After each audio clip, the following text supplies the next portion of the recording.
براي، عايزين نصيف يا براي. عايزين نصيف. ماريو عنده شقة في الساحل. يا راجل، الساحل الطيب ولا الساحل الشرير؟ أو أي ساحل وخلاص، حتى لو ساحل شبرا إحنا هننقي. على رأيك. إحنا لازم نشوف بحر ولازم نعوم عومنا ونبلبط بلبطنا ونغطس غطسنا ونتشقلب شقلبنا ونغرق. غرقنا. الشقة موجودة وتحت أمركم. طب نطلع بكرة الصبح. نطلع بكرة الصبح. بس لازم أقول لكم على حاجة، الشقة مش في قرية. أمال فين؟ عادي في الساحل، بس مش جوه قرية يعني. مفيش مشكلة، المهم نشوف بحر ونعوم. عومنا. وكمان هنمشي شوية عشان نوصل لها.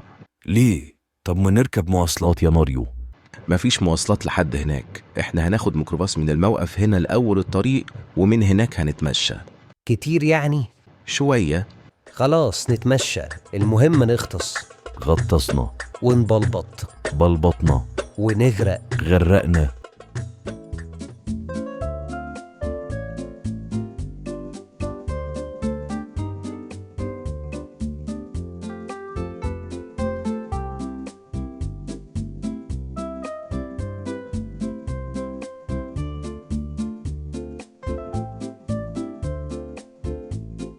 هو احنا هنمشي لحد فين يا ماريو؟ الشمس جامدة وانا مش شايف اي مباني حتى من بعيد.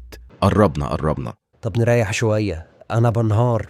لا، هي حلاوتها في شوية التعب دول، وتوصل تلاقي نفسك في البحر يغسل كل تعبك. انا مش قادر، انا خلاص هموت من التعب والعطش. يا جدعان ما تجمدوا كده، بقول لكم قربنا فين يعني؟ إحنا مش شايفين حاجة. نصاية ونبقى هناك. هو ده بقى الساحل الطيب ولا الساحل الشرير؟ ده الساحل العبيط. يا عم ده أحسن من الساحل الطيب والشرير.